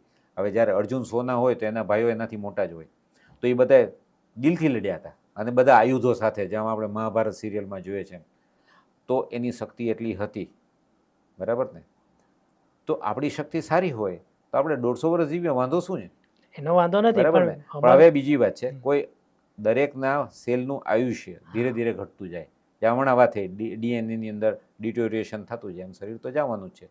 સવાલ મરવાનો નથી, સવાલ તમે કેવી રીતે મરો એનો છે. તમે 50 વર્ષે મરો, 100 વર્ષે મરો, પણ શાંતિથી જવું જોઈએ. રાત્રે ઉઠો, રાત્રે સુવો, સવારે ન ઉઠો, એ મોત સૌથી સારું. પણ તમે એમ કહો કે ના હું હિલિંગ કરું 200 વર્ષ જીવું, ના નથી, જીવો ને, એન્જોય કરો લાઈફ. એન્જોય ઉપરવાળે મોકલે છે એને માટે, બરાબર ને? એન્જોયમેન્ટ કરવા જ મોકલ્યા છે ને.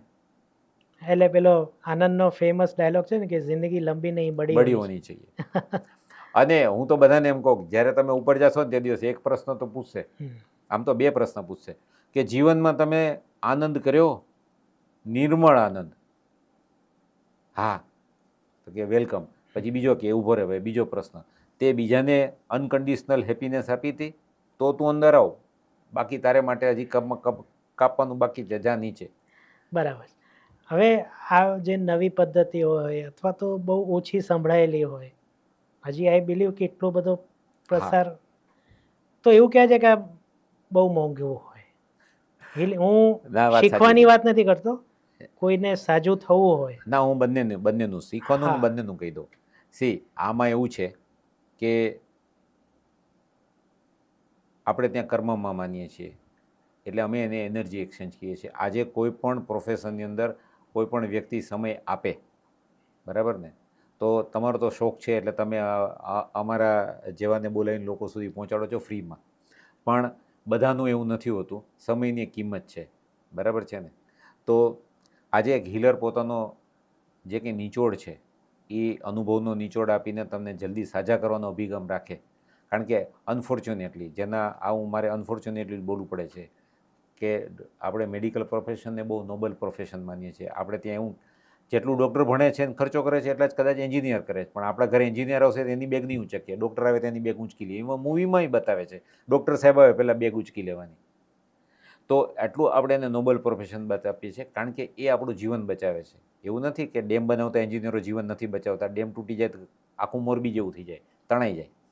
પણ છતાંય આપણે આને સીધું જ 1 to 1 લાઈફ સાથે, ડે ટુ ડે લાઈફ સાથે સંકળાય છે. પણ એની અંદર એવું છે, અમારી પાસે જે અનુભવો આવે છે એ પ્રમાણે, કે જ્યાં સુધી બેડ ખાલી ન થાય, નવો પેશન્ટ ના આવે ત્યાં સુધી તમને રાખી રાખે, પછી તમને જવા દે, અને મેડિક્લેમ હોય તો લાંબા બિલ બનાવે. આ માલ પ્રેક્ટિસ બધે આવી ગઈ છે. તો એવા સંજોગોમાં અમારે ત્યાં કર્મનો સિદ્ધાંત ડે 1થી શીખવાડીએ. એટલે પહેલાંની ઈચ્છા એવી હોય કે જલ્દી સાજો થઈ જાય, એટલે ખાલી એના સમય જે આપે ને એટલો જ ચાર્જ લેવાનો છે. એટલે એ જે ચાર્જિસ જે છે ને એ એની એક્સપર્ટાઇઝ પ્રમાણે છે. એટલે એવું ગણી શકાય 300 રૂપિયાથી લઈને 1000 રૂપિયા સુધીના ચાર્જિસ ચાલે છે. પણ પર્ટિક્યુલરલી અમારા સેન્ટરની વાત કરું, હું મારી સેન્ટરની વાત કરી શકું, એક સેશનના. પણ અમે એક સેશનના એવી રીતે નથી રાખતા. એનું રીઝન એ છે કે કોઈને, માની લો કે કોઈ એમ કીધું મને પગનો દુખાવો છે, હવે એને ક્યાંક જવાનું થયું બહાર અને સીડી ચડવી પડી, લિફ્ટ બંધ હોય, તો એમ કે મારે બીજું સેશન લેવું પડશે, તો ત્યારે ચાર્જ ન માગવો જોઈએ, એવું અમે માનીએ છીએ. તો અમે એની બદલે પર ડે બોલીએ છીએ. એક દિવસમાં 3-4 આપવું પડે હિલિંગ, એકવારે આપવું પડે, પણ તમે એ જે સ્થિતિ છે એમાંથી બહાર આવશો, એ અમારું કામ છે. અને જેમને શીખવું છે, છેક બેઝિક થી. હા, પણ હવે એના મારે શું જે એની કેવું શું હતું એ જી વચ્ચેથી જી કહેતો જી કે ઘણા એવી રીતે આવે કે ના તમે એક્સપર્ટ છો, તમારે તમારી જ પાસે કરવું, ભલે તમારો ચાર્જ વધારે હોય. તો હું એમ કહું, નહીં, તમને માથું દુખે છે ને, તમારે માથું મટાડવું જ છે ને, મારી પાસે આવવાથી ઈગો સેટિસ્ફાઈડ નથી થવાનું. માથા માટે આવ્યા છો ને, તો અમારે જુનિયર ચીક કરી આપશે ને, તો તમે ઓછો ચાર્જ આપો ને, વધારે નથી જોતો, અમારે કર્મ નથી બાંધવા.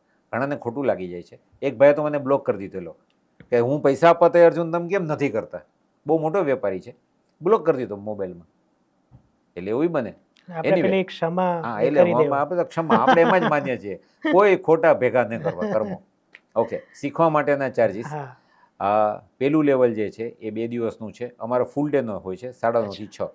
2 દિવસ કોમ્પ્લિમેન્ટરી અમે ચા આપીએ, જમવાનું આપીએ, અમે બુક આપીએ છીએ, જેથી કરીને તમે પાછળથી કરી શકો. ટ્રેક પણ આપીએ છીએ. એનું કારણ એ છે કે ઘણીવાર શું થાય કે લોકો શીખવા આવે ને ત્યારે એમ હોય કે મારા પપ્પાને મમ્મીને પગમાં દુખે જ ને એટલે હું એનું યાદ રાખું, કે વાસામાં દુખે જ ને એનું યાદ રાખું. ભણવાની અંદર ઓલું અર્જુનને જેમ પક્ષીની આંખ દેખાતી હતી ને, એના ઉપર ધ્યાન હોય. પણ ઘરે ગયા પછી બેનને પગ પેટમાં દુખે ને ત્યારે વિચારે કે આમાં બુક શોધવું કે એને પેટમાં દુખે શું કરવાનું. એટલે અમે ટ્રેક આપીએ, તમે સાંભળો ને એમાંથી હિલિંગ કરો, થઈ જાય. એટલે કશું બહુ યાદ રાખવાની રામાયણની, રેગ્યુલર કરો. અને બાકી after cell service is free. એટલે શું થાય, તમારા ટ્રેનરને ફોન કરો કે વોટ્સઅપ કરો, તરત જવાબ મળે. એટલે એ 2 દિવસના 6,000 રૂપિયા છે. બીજું ને ત્રીજું જે છે એ 3 દિવસનું છે. નોર્મલી બંને સાથે હોય. હવે આમાં ફરક શું છે એ સમજાવું. પેલું લેવલ એટલે આપણે સાયકલ શીખ્યા, આરામથી બધે ફરશું. બીજું લેવલ, કારમાં જાઓ, કમ્ફર્ટલી એસી સ્પીડમાં જવાય, બહુ ડિસ્ટર્બન્સ વગર, તમારી સેફટી સાથે. ત્રીજું લેવલ જે છે એ સાયકોલોજીકલ હિલિંગ છે. કારણ કે જેમ આપણે વાત થઈ એમ 95% રોગ છે એ સાયકોસોમેટિક છે, વિચારો અને ભાવનાઓથી પેદા થતા હોય છે. એને તો રોકી નથી શકતા. હવે જ્યારે ખબર પડે ઘરમાં જે કકળાટ છે ને એ આ કારણે છે, તો કકળાટ દૂર નથી કરવાનું, એનું કારણ શોધવાનું કે આ વ્યક્તિ કેમ બિઝનેસમાં ફેલ જાય છે. તો એનો જે ડર છે એ કાઢી નાખો ને, એ હંમેશા સક્સેસફુલ જવાનો. છોકરું ભણવામાં શેને કારણે એ હેરાન થાય છે, તમે એટલું કાઢી નાખો ને, પતી ગયું. એટલે એ બધાને એમ કહું કે તમે જ્યાં સુધી જે કંઈ કરો છો, જ્યારે સમય મળે, ઘણા લેવલ છે, અમારા 6 લેવલ છે. એમાં માસ્ટર હીલર એટલે એને કહેવાય સર્ટિફાઈડ હીલર સુધીના છે. પણ 3 લેવલ સુધી જ્યારે મોકો મળે ત્યારે શીખવું જોઈએ. તમે ટોટલ કેટલા? 5 દિવસ, બધા 6,000 કોસ્ટિંગ 6,000. અને છેક સુધીના? છેક સુધી તો પછી જુદા જુદા લેવલના થોડા વધતા જશે. એટલે એની અંદર ક્રિસ્ટલ હિલિંગ આવે છે કે જો તમે પ્રોફેશનલ હીલર બનતા હો, તમે ઘણી બધી ઉર્જા, ઘણા બધા હિલિંગ કરવાના હોય, તમારી પાસે તમે પ્રોફેશનલ, અમારે ત્યાં એવા બધા ઘણા બધા છે, હાઉસવાઈફ પણ છે જે હિલિંગ કરીને એનું ઘર ચલાવે છે.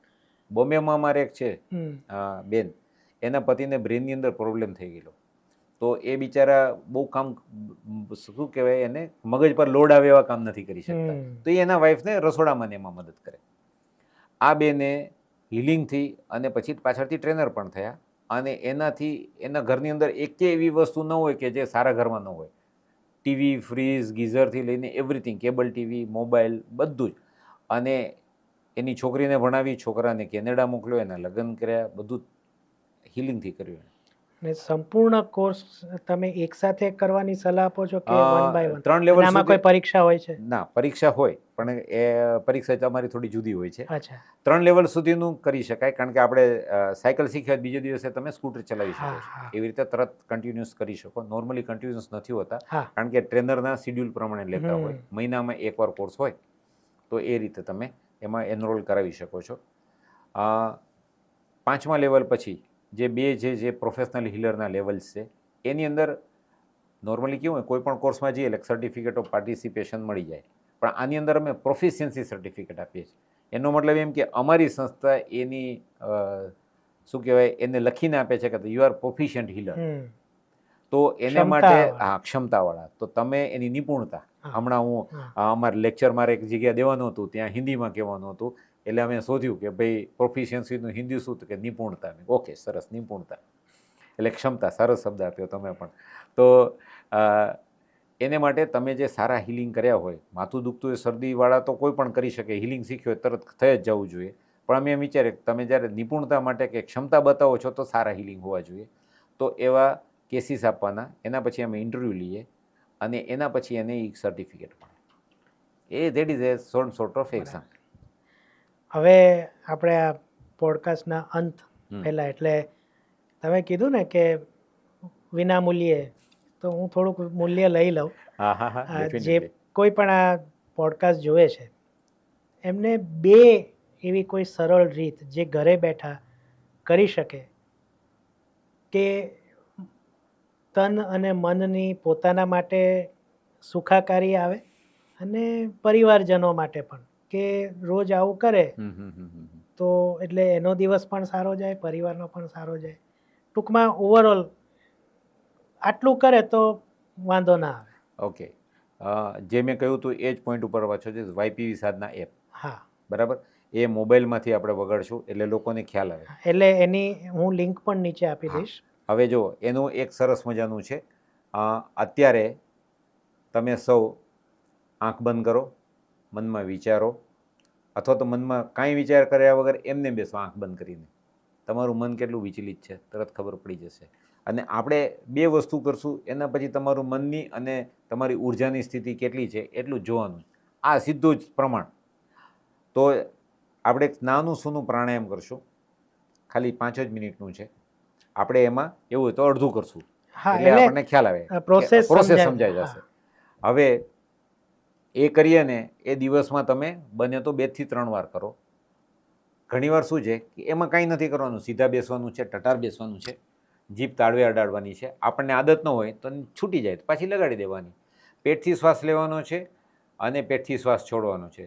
સરળ વસ્તુ છે. જો શ્વાસ લો, તમે શ્વાસ લો એટલે ખભા હલે, એનો મતલબ એમ કે આપણે ચેસ્ટ બ્રિધિંગ કરીએ છીએ, ફેફસાથી બ્રિધિંગ કરીએ છીએ. હવે કુદરતે આપણને પેટથી શ્વાસ લેવા માટે તૈયાર કરેલા છે. એનું એક સાદું ઉદાહરણ છે. નાનું છોકરું સૂતું હોય ને, જો એનું પેટ હલતું હશે. ઇવન આપણે સૂતા હોય ને ત્યારે આપણું પેટ હલતું હોય, પણ આપણે આપણું પેટ નથી જોતા કારણ કે આપણે સૂઈ જાય છે. બરાબર? એટલે કોઈ પણને સૂતેલા જુઓ ને એટલે હવે ધારો કે પેટથી શ્વાસ લેવાની આદત નથી રહી તો કંઈ કરવાનું નહીં, ચત્તા સૂઈ જવાનું, પીઠ ના બળે એટલે પેટ ઉપર આવે એમ, અને પછી લો ત્યારે તમારું ફેફસાથી શ્વાસ લેવાશે જ નહીં. કુદરતે બહુ સરસ વ્યવસ્થા કરી છે. એટલે પેટથી શ્વાસ લેવાશે. અને લયબદ્ધ કરવા માટે શું છે, ધીરે ધીરે શ્વાસ લેવાનો અને રોકવાનો, ઝાટકા નહીં મારવાનો. એટલે સરળ છે. જો આને આમ થોડુંક ટાઈટ કરીશ ને મસ્ત દેખાશે. તો જીભ તાળવે અડાડવાની, અને હું મેટ્રોનોમ વગાડું છું એટલે તમને તમારા એપમાંથી પણ એ સાંભળવાની ખ્યાલ આવશે. ચાલો આપણે લયબદ્ધ યોગિક પ્રાણાયામનો અભ્યાસ કરીએ. કાઢતા પેટને અંદરની તરફ રાખો. જો આ રીતે અવાજ આવશે, બરાબર? હવે આની સાથે સાથે આપણે પેટ બહાર રાખશું. 3 કાઉન્ટ આવશે, એનો થોડુંક ટૂંક અવાજ બદલાશે એટલે ત્યાં રોકવાનું અને પછી પાછું અંદર લેવાનું. મારું જોશો એટલે તમને ખ્યાલ આવશે. પછી તમે એપ ડાઉનલોડ કરીને તમે કરી શકશો. બરાબર? જો હવે શ્વાસ છોડવાનો.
આ રીતે તમે કરી શકો. બરાબર? 100 વર્ષ પહેલાં, આજથી ઓલમોસ્ટ 100 વર્ષ પહેલાં યોગી રામ ચરખા કરીને થઈ ગયા, એની કિતાબો છે, બહુ સરસ છે.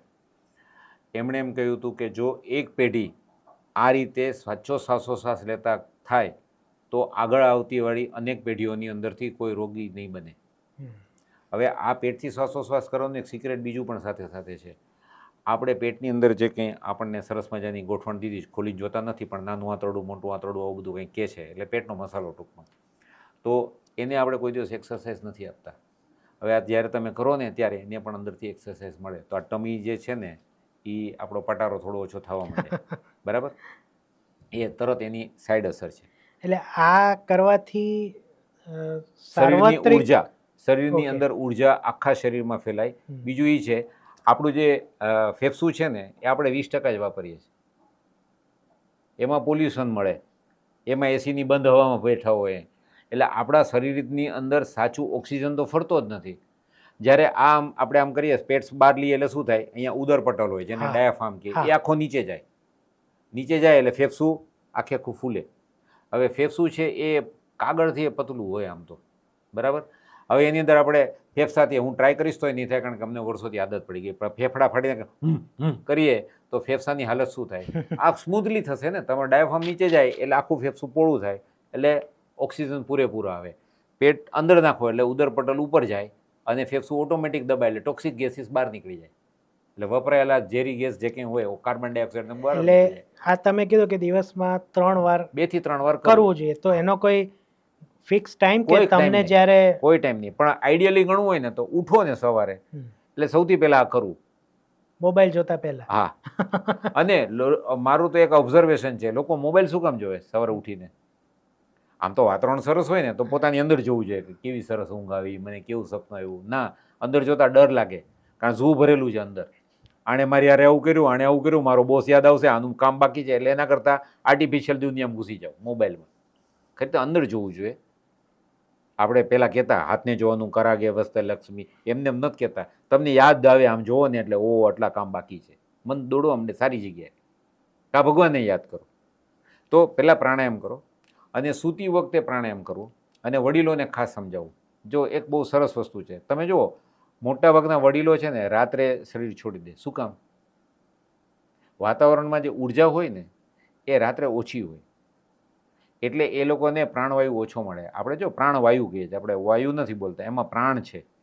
તો એ પ્રાણવાયુ ઓછો હોય. હવે જ્યારે તમે બ્રિધિંગ કરીને બેઠા હોય એટલે આખા શરીરની અંદર ઓક્સિજનનો ફ્લો વધી ગયો હોય, પૂરેપૂરો મળી ગયો હોય, પછી ઊંઘ પણ સરસ આવશે અને રાત્રે શરીર છોડવાના ચાન્સીસ ઓછા થઈ જશે. એટલે બંને છે. દિવસ દરમિયાન ગમે ત્યારે કરી શકાય. અમે નોર્મલી આઈડિયલી એવું કહીએ, જેને એસિડિટીને એવું રહેતું હોય તો એણે જમ્યાના 1 કલાક સુધી ન કરવું, કારણ કે પેટ ભરેલું હોય એને કરે, કોકને વોમિટિંગ સેન્સેશન થાય તો ડર લાવી જાય, હાય હાય આ કરવાથી જ મને વોમિટ થાય. અને કોઈ પણ પોઝિશનમાં કરી શકાય નહીં, બેસવાનું સીધા, હા, પણ અથવા સુઈ જવાનું. હા, ઓફિસમાં બેઠા હોય, ગાડીમાં બેઠા હોય, ગમે ત્યાં. બરાબર. બને ત્યાં સુધી બંધ એસી વાળામાં ન કરવું, કારણ કે એની જ હવા આપણે લઈએ છીએ ને. તો થોડી વાર બહાર જતા રહેવાનું. ઓફિસવાળાને ખાસ કે બહાર જાવ તો જોવાનું સફેદ અગરબત્તીવાળા આજુબાજુ ન હોય, બાકી પાછું કાર્બન ડાયોક્સાઇડ અંદર લેશો, બાકી કાંઈ વાંધો નથી. ધવલભાઈ, ખૂબ તમે જ્ઞાન આપ્યું. એક કહીએ ને કે ઈલાજનો એક કંઈક નવો અર્થ સમજાવ્યો, એક નવી દિશા દેખાડી, તો એના માટે તમને ખૂબ ખૂબ ધન્યવાદ. Thank you. તમને ક્યાં મળવું અથવા તો તમારો સંપર્ક ક્યાં કરવો એ હું તમારી પાસેથી વિગતો લઈ અને ડિસ્ક્રિપ્શનમાં આપી દઈશ. એટલે જેમને પણ આ હિલિંગ પદ્ધતિનો લાભ લેવો છે, એમને ધવલભાઈને મળવું છે, અથવા તો ધવલભાઈ કીધું પેલું ઉદાહરણ આપે એમ ખોટું ન લગાડતા, કોઈ યોગ્ય વ્યક્તિને જ સોંપી દેશે કે અચ્છા તમને આ તકલીફ છે તો તમે આમને મળો. અમારા ટ્રેનર્સ આખા ગુજરાતમાં છે, બોમ્બેમાં છે, બધે છે. એટલે ક્યાંય પણ કોઈ પણ હોય તો કોન્ટેક્ટ કરી શકે. પણ એમનું ઈમેલ કે ફોન નંબર જે મને આપશે હું આપીશ અને તમને તરત જવાબ આપશે. અને તમે અજમાવી જુઓ. અને જે એપ છે એની પણ હું લિંક આપીશ, એટલે આપણે બધા એનો ઉપયોગ કરીશું. હું તો ચાલુ કરી જ દેવાનો છું. અને જોઈએ આપણે બધા શું થાય ને પછી એના જ જે સંપર્ક છે એમના પર આપણે ધવલભાઈને કહીશું કે મેં અહીંયાથી આ શરૂ કર્યું હતું અને હવે મને આ ફાયદો થયો છે. ઇવન તમારા માધ્યમથી હું એ પણ કહીશ કે કોઈને પોતાના પરિવારમાં કે ગ્રુપમાં, કારણ કે ગ્રુપ હોય તો અમને વધારે આવવા જવાનું લેખે લાગ્યું કહેવાય ને કે આજે મેં કંઈક મહેનત કરી. 1 to 1 કરવું હોય તો અમારા સેન્ટર પર આવવાની છૂટી છે, પણ એને અમે પૂરતો સમય આપશું. પણ ગ્રુપમાં હોય તો અમે કોઈ ચાર્જ લેતા નથી. અમે આ જ વાયપીવી સાધના એપ શાંતિથી સમજાવશું અને તમારી અંદર કેમ પરિવર્તન આવે એ તમને પોતાને અનુભવ થઈ જશે. અમે ઘણી બધી જગ્યાએ અમારા બધા વોલિયન્ટર્સ જતા હોય છે, તો એ પણ અમે એરેન્જ કરી આપશું. અત્યારે પોલિટેકનિકની અંદર એ લોકો એના ટાઈમ ટેબલમાં એઝ એ સબ્જેક્ટ મૂકેલો છે, તો મારા વાઈફ દર મંગળવારે ત્યાં જાય છે. અને એનું જોઈને કોરોના પછી વચ્ચે એ લોકોએ એકવાર બંધ કર્યું હતું, જે આઉટગોઈંગ બેચ છે, નવી બેચને ચાલુ થઈ, આઉટગોઈંગ બેચ વાળાએ કહ્યું કે અમને કરાવી આપો. એટલે એક બીજી રિક્વેસ્ટ પણ આવી છે. તો અમે તો જઈએ જ છીએ બધી જગ્યાએ, એટલે એમાં સવાલ નથી. બસ, તો આ ચિકિત્સા પદ્ધતિનો બને તેટલો સારો ઝડપી ઉપયોગ આપણે કરતા થઈએ અને ઘેરે બેઠા સ્વાસ્થ્ય, માનસિક અને શારીરિક તંદુરસ્તી માણીએ, મેળવીએ અને માણીએ. ધવલભાઈ, ખૂબ ખૂબ આભાર. Thank you very much. અને આ વિષય પર આપણે ઘણી બધી ચર્ચા હજી કરી શકીએ એમ છે, તો ભવિષ્યમાં ફરીથી મળીશું. અને આપના પત્ની પણ એમાં છે, તો નેક્સ્ટ ટાઈમ આપણે એમને પણ બેસાડીશું. Sure sure. અને આગળ આપણે શું આમાં વધુ કરી શકાય એ જાણીશું. વાત સાચી છે. તો આશા છે તમને આ ગમ્યું હશે. આપણે જાણીએ છીએ અહીં આપણે જુદા જુદા વિષયો પર પોડકાસ્ટ કરીએ છીએ, તો આ પોડકાસ્ટ તમને કેવું લાગ્યું એ નીચે કમેન્ટમાં મને જરૂર કહેજો. ધવલભાઈને બધી જ સંપર્ક માહિતી નીચે છે જ, એનો ઉપયોગ કરજો. એપની જે વાત કરી છે એનો ઉપયોગ કરજો. અને બસ, સુખી ભવ એમ કહીને પોડકાસ્ટનો અંત કરીએ. આગલા પોડકાસ્ટ પર નવા મહેમાન સાથે મળીશું. ત્યાં સુધી સિદ્ધાર્થ છાયાને આજ્ઞા આપો અને તમને બધાને મારા તરફથી આવજો.